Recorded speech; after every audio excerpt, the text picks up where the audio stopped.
This is Professor Michael Chapman. I'm one of the most experienced IVF doctors in Australia. I believe that an important part that I can contribute is to educate patients in relation to fertility, infertility, and all that involves. These series of podcasts help to educate you. I hope they are helpful to you. If you wish to know more, however, I'm more than happy to have you contact me via email, which is profmchapman@gmail.com, or make an appointment to see me on 9138 4222. Today we're going to talk about egg quality. Egg quality is actually the defining part of the capacity of a woman to conceive.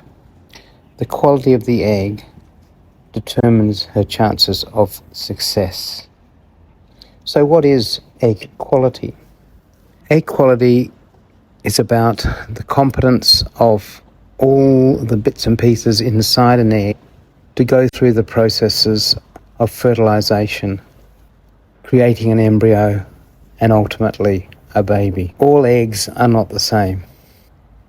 Every month in a natural cycle, a woman produces an egg, but many of those eggs are not high quality.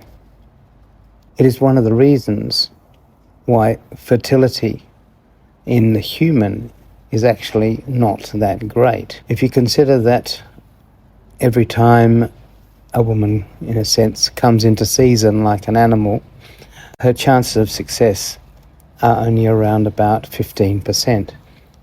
Whereas many animals, once they have procreated, they produce an offspring every time they come into season. Like mice, cats, dogs. It's actually quite strange that we as humans are so inefficient.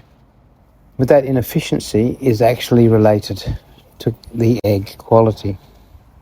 Egg quality means that each egg has to have the right number of chromosomes when fertilization occurs. Many eggs don't have the right number of chromosomes even though fertilization can occur. We know this from our work with genetic testing of embryos.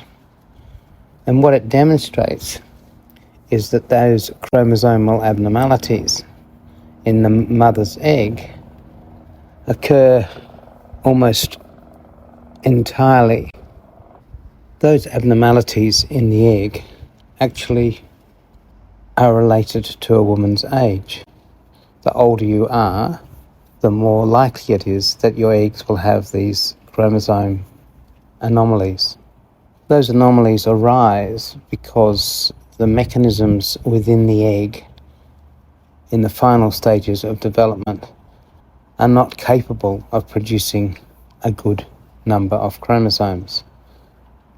Either too many chromosomes, not enough chromosomes, or absence of one or other of the chromosomes. The egg, in those final 24 hours before it is released or collected in the IVF cycle, move from having 46 chromosomes to 23 single chromosomes.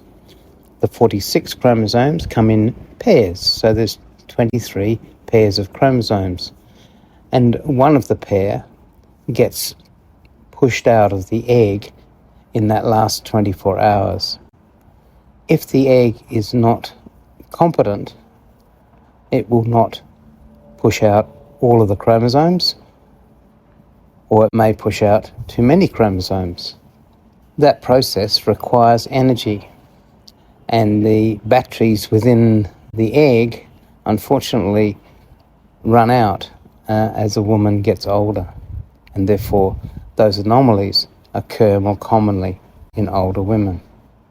So that abnormality that occurs results in embryos, even though fertilization occurred, even though they grow for 5 days in the laboratory, and even though they look like good embryos, when we test them, if you're 30 years old, around about 40% of those embryos will be genetically abnormal, all because of egg quality.